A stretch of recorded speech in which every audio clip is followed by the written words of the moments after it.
Welcome to Remarkable Retail Podcast, Season 4, Episode 17. I'm Michael LeBlanc. And I'm Steve Dennis. You know, Steve, at some point, fairly regularly during my life and a couple of decades in retail marketing operations, me and my fellow executives would sit down and sometimes look at each other and, you know, in frustration and say, boy, this retail stuff would be really easy if it wasn't for consumers. And in this episode, we're talking about a certain category of consumers.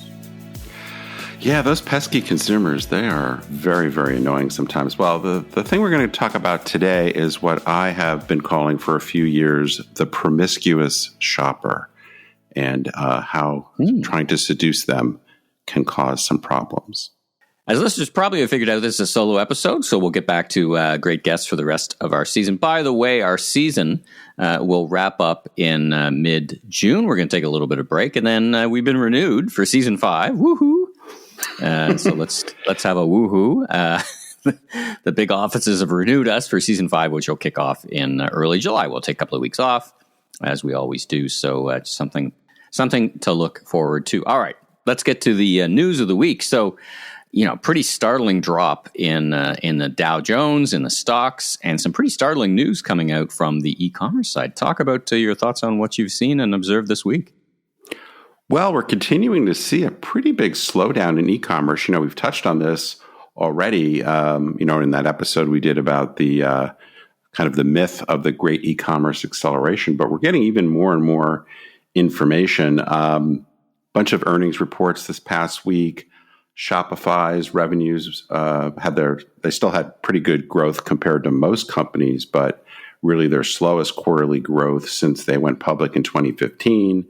Then we saw eBay, Etsy all report down sales. A couple of other companies have commented about how e-commerce is basically pretty flat or even pulling back. So that's pretty interesting, and that's caused kind of a ripple effect. I mean, as you point out, the market overall was down quite a lot, but some of the online-oriented companies got hit particularly hard. The one that I got into a little bit with a Forbes piece was Wayfair's earnings, and Wayfair's the biggest, by far, I guess, home furnishings e-commerce player. And their earnings came out, and I saw a couple people refer to their earnings as less than stellar. And I thought that was a very charitable interpretation. I mean, they were a disaster. Sales down quite a bit. Big operating loss. CFO's leaving, right? CFO is going to be leaving. Their active customer base was down, I think it was 24% compared to last year. Something like negative $300 million in cash flow from operations, which was like a $400+ million swing from the quarter last year. So really pretty much a disaster all around.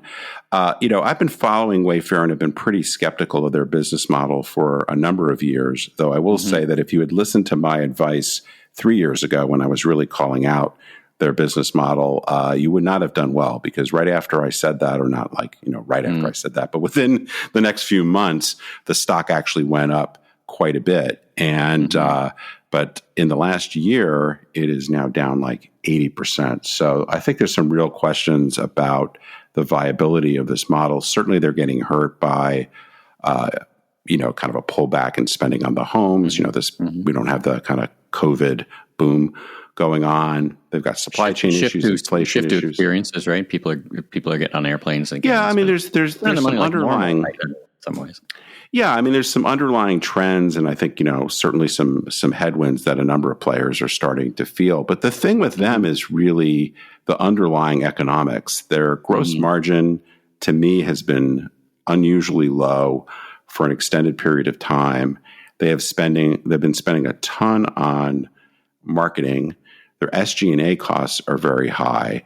And so with the sales slowdown, it just really, really hit them hard. So my question is, going forward, it seems like they likely have to raise prices. They likely have to pull back on marketing.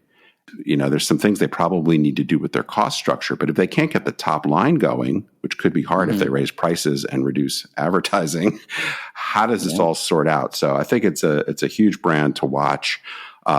Fortunately for them, they've got a pretty strong balance sheet. They got like $2 billion in cash. So there's no immediate crisis, but they've got time. And who knows? Maybe they become an acquisition target.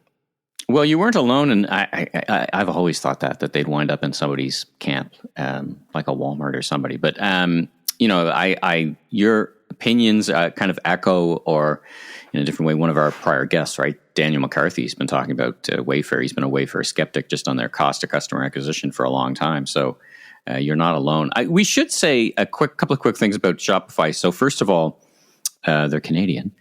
Second is never miss the opportunity. Should we talk about Celine Dion too while we're on it? Well, Alanis Morissette, right? Let's talk about Alanis in the last episode. That their business model is such that they do feel, I wouldn't call it disproportionate, but of course their business model is you particularly in the Shopify Plus, which is enterprise or their basic, is they feel when there's a deceleration of sales, right? Because they're taking a percentage of sales. They're not a here's our solution kind of company. So it's not about sales customer growth for them. It's about their actually would feel a deceleration of sales right to their bottom line. And I guess the second thing, I don't know if you noticed that it's kind of lost a little bit in the signal versus noise, is they bought a big distribution company, like for a couple of $1 billion. Did you notice that? Did you have any thoughts on them getting into the logistics business? Yeah, I did see that, and I think it's interesting. I feel even though the business models are quite different in a lot of respects, I feel like there's a convergence kind of going on between the direction that Shopify is headed and the direction that Amazon is headed in aspects where, trying to offer this full suite of products, obviously coming at it from different angles and different sizes. But this rush to kind of control that last mile and improve supply chain is something we're seeing a lot of players move towards, I think. Well, on the other end of the spectrum, let's talk about the American Dream, which is kind of looking like a bit of a nightmare last year. That big New Jersey shopping mall, they lost $60 million. They revealed in a filing, like wow, right? Yeah, this not a lot of malls are being built, at least in North America. And American Dream outside of over in New Jersey, across from Manhattan, is a massive project, kind of like a Dubai style mall. They've got a ski resort and a lot of entertainment, and it's huge. And lots of delays. They tried to open pretty much right as COVID was hitting, so they've certainly been handed a lot of problems. But very, very big loss. One of the things that was revealed in the article is that they are finally getting their ski resort open, I believe this month. Perfect time, I guess, to get out of the heat to go skiing in New Jersey. And they are apparently close to 85% leased. So there are some improvements in terms of the revenue they should be getting and the traffic they should be driving. But yeah, that's a pretty massive loss for a company that's definitely had its issues. Well, we're bouncing around a little bit. Let's get back to logistics. Interesting fun fact you pointed out that the UPS, FedEx, and USPS volume increased 23.5% over the past 2 years, but e-commerce grew 50%. So I'm not that great at math, but it feels like there's a lot of e-commerce going on that isn't shipped through or shipped to consumer doorsteps. Yeah, so maybe we should do a quiz as to what explains it. I don't know. This, like a LinkedIn poll, right? Everybody's doing LinkedIn poll. How do we square this circle? Well, part of it, as I'm sure some people have figured out, is Amazon, as 40% of e-commerce, controls a good portion of its own shipping. So as they have picked up handling of parcels, you do not see their numbers. The numbers of packages that they ship themselves, not using those services, you don't see that embedded in that number. So that's part of the explanation. But I think the more interesting part of the explanation, going back to the conversation we had with Nancy King at Target, is that the growth in e-commerce is where it's ordered.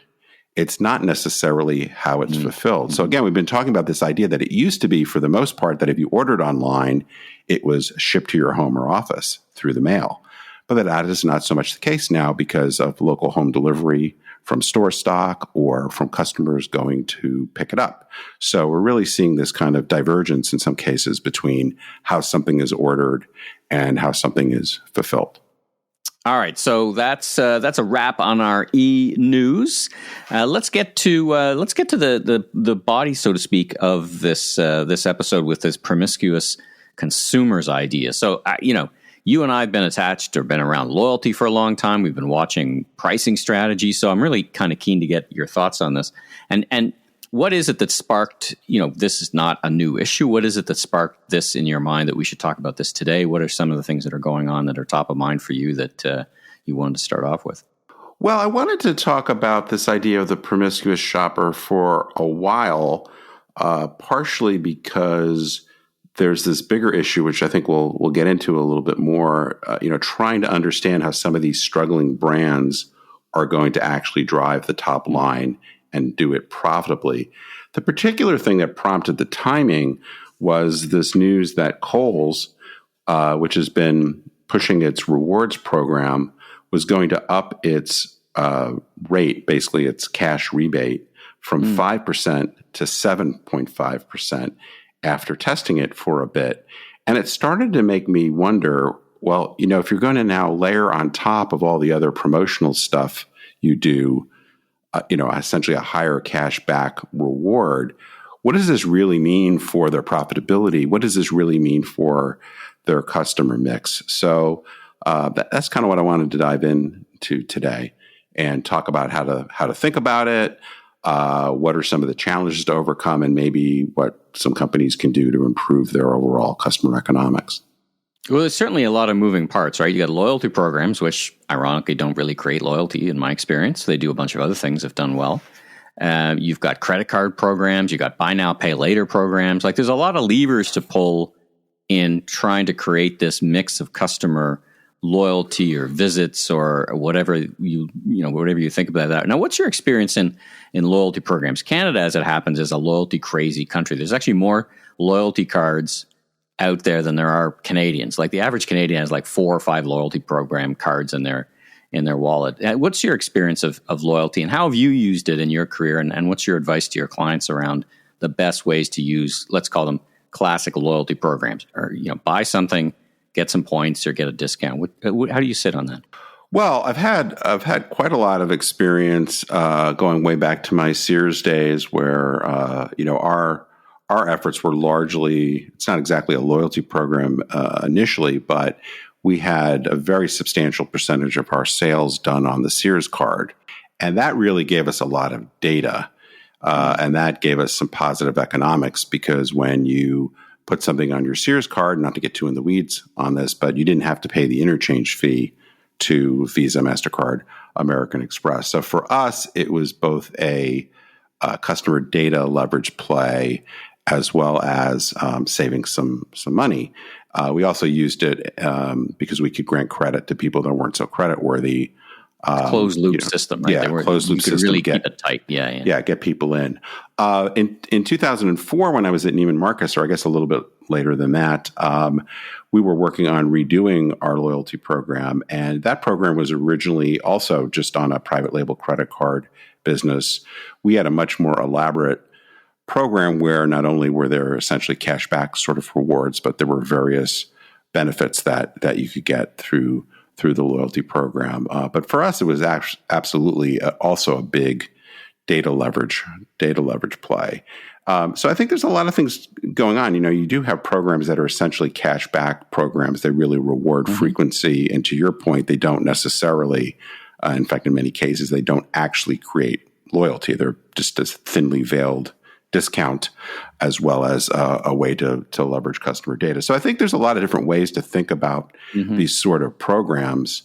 But if you get back to this idea that you're trying to create, hopefully, an overall profitable customer mix, you're trying to acquire, grow, and retain customers that will contribute value to the enterprise, the concept of the promiscuous shopper is really those customers that do not have the potential really to be loyal, that they switch between brands that are acceptable to them, largely based on some sort of promotion. The promotion could be a big sale.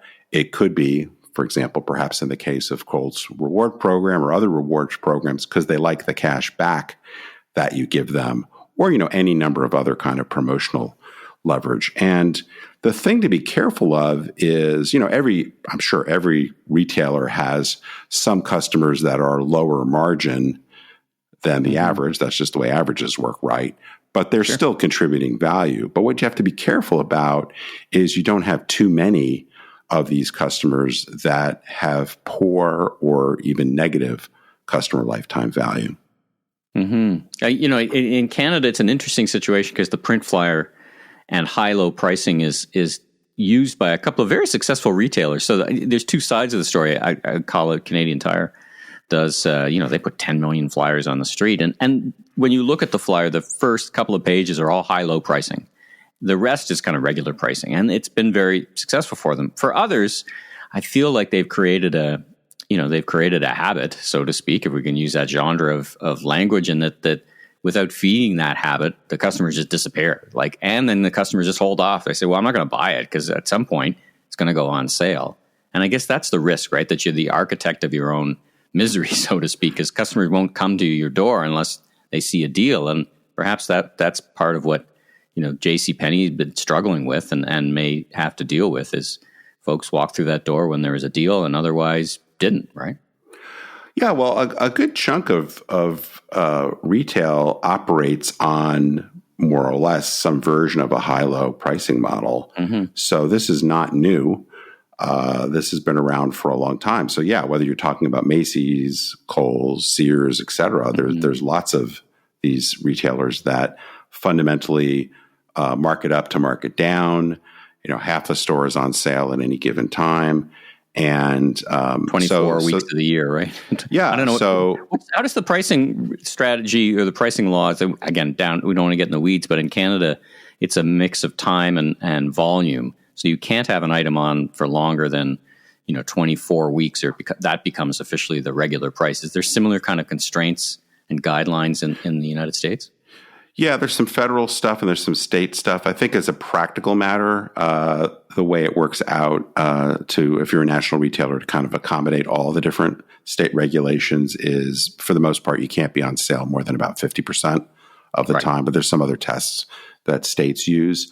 But essentially, you've got a good chunk of the store on sale at any given time. And yeah, we've taught people that, basically you'd be an idiot to not buy it on sale in some shape or form. Bed Bath & Beyond is kind of famous for they don't really do high-low pricing per se, but they have this 20% coupon.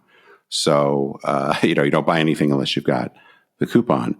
And I think it's gotten, you've got sort of this two sides of the addiction, right? Which is you've got consumers addicted to getting what they think is the lowest price, the hot price, the hot deal.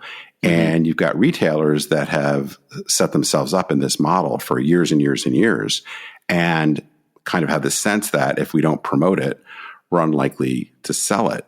And then, over time, with the internet, the ability to very easily discover what the best deal is, or to have a browser extension that alerts you to the best coupon. This technology has only, I think, reinforced this idea that you'd be silly not to check out what other offers there are, particularly for more expensive products. So we're kind of in this frenzy of discounts. So, I don't think there's inherently anything wrong with the idea, particularly if it's intrinsic to your business model, that you're offering a low price or you're offering hot deals, the whole off-price industry. Or whatever. Yeah, right. I mean, I think all of that is fine. But the problem of really chasing and trying to seduce the promiscuous shopper is that, you can end up having too high a percentage of your customer base that is essentially this promiscuous shopper, that, they're just not that into you, basically, that you're acceptable, but it's the deep discount and in some cases the layering on of promotion. So if you think about Kohl's, for example, you can go in there just about every day and see half the store probably that's 30, 40% off. And then if you use your Kohl's card on top of that, you're getting another 7.5%. So there's this real risk that, you're driving more and more of your business to people that are overly price sensitive. So that's really the issue. And I think, in this day and age, part of the problem is for those promiscuous shoppers, if they don't get the incredible deep discount, they don't shop with you at all. But those strategies carry over to the rest of your customer base, where you're basically giving them more of a discount than they might need to actually shop anyway, with you. So, given that this is the way, particularly the department stores, the moderate department stores, but plenty of other apparel retailers, the Gap, you can go down the list of dozens of retailers that have this promotional strategy, have rewards programs, et cetera. The problem is that they can't drive a lot of their business without these discounts, and yet they struggle to be able to grow market share and earn a reasonable rate of return. So I think we've created this monster. And I suspect that we're still seeing a lot of retailers that are kind of working on the wrong program. They're coming up with or the wrong part of the business. They're coming up with these marketing and promotional strategies when what you really need to do is try to figure out more ways to make customers intensely loyal. To your point, these programs in and of themselves don't create loyalty. They're more levers to pull.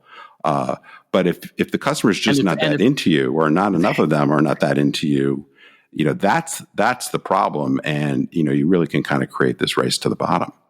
Okay, here's the magic question. Let's be solution oriented here. There's been many retailers who have tried to get out of this habit, or tried to break their consumers out of this habit, or tried to, get away from the promiscuous consumer. As you sit down and you think about it, I'm sure it's not the first time someone had asked you, okay, so how do I get out of this?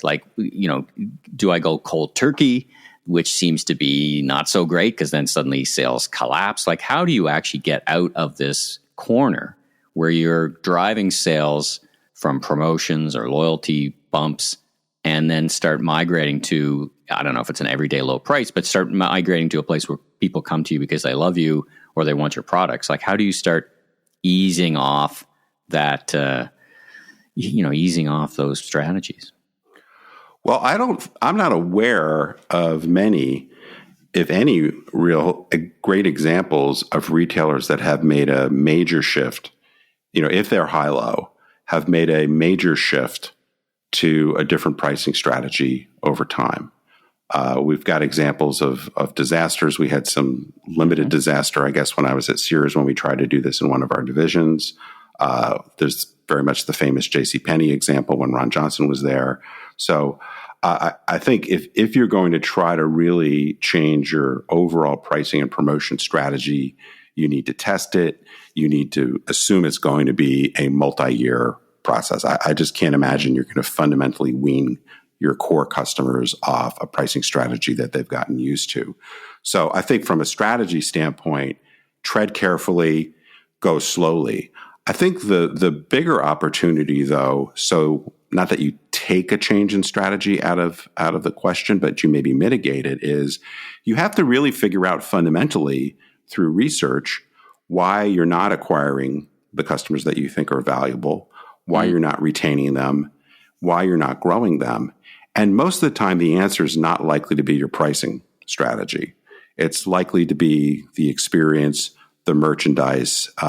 So again, I think it goes back to, if you're trying to create loyalty, if you're trying to create great customer lifetime value, what are the key levers? Because I think throwing extra discounts is really addressing a symptom, not the root cause. So I think you've got to start, like so many things, with really great insight, customer insight. You have to go down to you have to have some sort of actionable segmentation to understand, because not all customers are the same. And I think when it comes down to promotions, generally, you want to move. This is, there's some trade-offs in terms of what is easy to execute, but you want to move towards more personalization. Like if I were at Kohl's, before I would add another 2.5%, I would ask myself, how could I take that 2.5% and invest it in more targeted promotions? Invested in maybe and how do I give 5% to the customers that have the potential to be great, but not give a little bit to everybody, but give a lot to the high potential could be great customers? Like those kind of strategies really can be quite successful. Exactly. Right. Because you don't, if you give the 2.5% to everybody, and you've got a certain percentage that don't need it, you're just leaking money that you don't need to. But if the other customers need a little bit more of a push because maybe you're trying to get them to try out a new department or come more frequently or whatever, then yes, you go with that higher rate. So it should be much more segmented and ideally much more personalized. And, my experience when we did a lot of this stuff at Neiman Marcus, but subsequently in some other consulting clients, is sometimes what's going to get that customer to shop more frequently or cross shop or add that extra item on a trip is not about price. It's about letting them know about a new brand, or maybe it's giving them access to an event or, some sort of exclusivity. So, and those things may cost you less than a discount. And it may not reinforce this, may reinforce this idea that you're special as opposed to, you're promiscuous and I just gotta, we're just negotiating essentially. Yeah, so it's a lot harder to do, right? I mean, it's a very different orientation than to say we're giving across the board high-low pricing. We're going to take a price cut. It's, it's President's Day. We're taking a big deal, all of which can be part of the mix. But getting down to in my career, I've deciled customers, figured out who's the, if 10 is the best, who's the 6, 7, and 8s maybe, and put all or most of my marketing dollars towards them to the degree I could to get them up because they had potential, and then figure out, these 1, 2, and 3s, okay, I'm not going to not sell to them, but I'm also, how can I not spend a dime on these people? Right. That kind of, it takes a bit of thinking, as you said, a lot of work, and then actually a different orientation. Right. Well, I think that's, I'm not trying to be too smart about it, but I think a lot of the retailers that have not embraced really leveraging customer insight and more personalization, they're very short term. And in some cases, they're just lazy. Like, it's super easy to change the rate from 5% to 7.5%. It's super easy to run the, extra 10% off for the weekend, right? Like, that is easy to do. And most people know, most retailers know, they can point to, well, when we added the extra 10%, our sales went up. But that's not the right question. Are you building more customer value, lifetime customer value? That's the question. And thankfully, particularly over the last several years, this was a lot harder to do this work when I first was getting into it 20 years ago. I'm sure the same thing for you. Like, you didn't have the tools to do it. You didn't have the technology. So it was very, very expensive and often much harder to really measure your results. Now the tools are much better. And data is cheaper to store. Like, all the things to implement this more one-to-one marketing sort of strategy are, much more doable in today's day and age. So any retailer that is not pushing on this personalization front and is really still relying fundamentally on these mass promotions, it's just such an old way of thinking about things. And again, my fear, and I know this is true at JCPenney's and I know this is true at Macy's, they have a very high percentage of their customer base that is these promiscuous shoppers. And, that is slow, lingering death. So yeah, you could say, hey, it's hard to do this more sophisticated analysis. It's hard to figure out what customers want and tailor it to it. But, what else is hard is going out of business slowly over a number of years. Like, that's, we've seen this happen with plenty of other retailers that didn't focus on being more relevant to customers, but, did the quick and easy stuff and, slowly are that frog, the proverbial frog boiling in water. And, that's another reason why I'm so negative on the moderate department store space. I mean, a lot of it has to do with the distribution issue of being in malls, but a lot of it has to do with fundamentally about the sea of sameness they offer in their merchandising. But it's also this over-reliance on chasing these promiscuous shoppers. Well, and I guess getting back a couple episodes, we chatted about Mark Rosen and his new gig at JCPenney, and he was saying, I'm done chasing new customers. So I think some of that was nested in his thinking. The idea is, as you said, thoughts and prayers. It's a tough thing to get out of, and I can't imagine combining with another retailer that basically has the same strategy is going to make it a whole lot easier, right? You've got the very two similar strategies. So I guess that's also another thing that got us thinking about this promiscuous consumer idea or trap or whatever you want to call it. Yeah. Yeah, I mean, it would be interesting. I mean, I was very familiar with this data way back when I was at Sears. Haven't had the opportunity to get into this very much in recent years, but it would be interesting to know what percentage of customers are shared among Macy's, Dillard's, Kohl's, JCPenney. My expectation is a lot, and plus or minus a bunch. It's a very precise number, but my guess is the majority. And if you looked at the gross margin that those shared customers pay, my guess it would be significantly less than the average gross margin, because they are not inherently loyal to either one of those brands. And because the product offering is so similar in a lot of cases, they go where the best deal is. So, when the Ralph Lauren underwear or whatever's on sale at Dillard's that week, I go there. If it's, at Macy's, you go there. There's so much of that where the product is the same, the experience is the same. Many of these stores are at the same mall.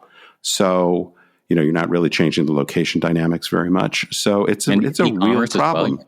You shop online. Right. And e-commerce is very easy, right? Just, to see, and then you get, maybe you get the credit card and you get an extra 10% or something like that. But again, you may be driving your margin down and not necessarily growing your lifetime value very much, if at all. Well, it's complex and it's tricky, but it is figure outable, I guess, if you have people like you on their side.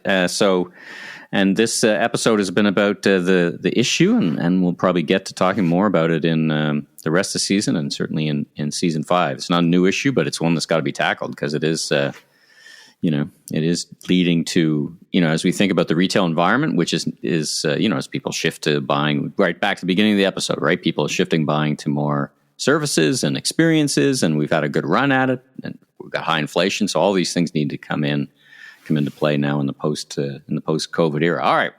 All right. Well, let's leave it there. Great discussion on the promiscuous consumer.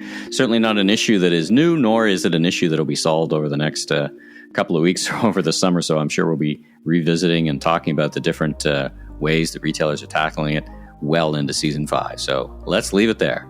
If you like what you heard, please follow us on Apple, Spotify, or your favorite podcast platform, so you can catch up with all our great interviews, like our discussion with Target SVP Nancy King on their innovative approach to harmonized retail. New episodes will show up each and every week, and be sure and tell your friends and colleagues in the retail industry all about us. And I'm Steve Dennis, author of the best-selling book, Remarkable Retail: How to Win and Keep Customers in the Age of Disruption. You can learn more about me, my consulting, and keynote speaking at stephenpdennis.com. And I'm Michael LeBlanc, producer and co-host of the Conversation with Commerce Next podcast, the voice of retail podcast, keynote speaker, and host of the all-new Last Request Barbecue cooking show on YouTube. You can learn even more about me on LinkedIn or meleblanc.co. Safe travels, everyone.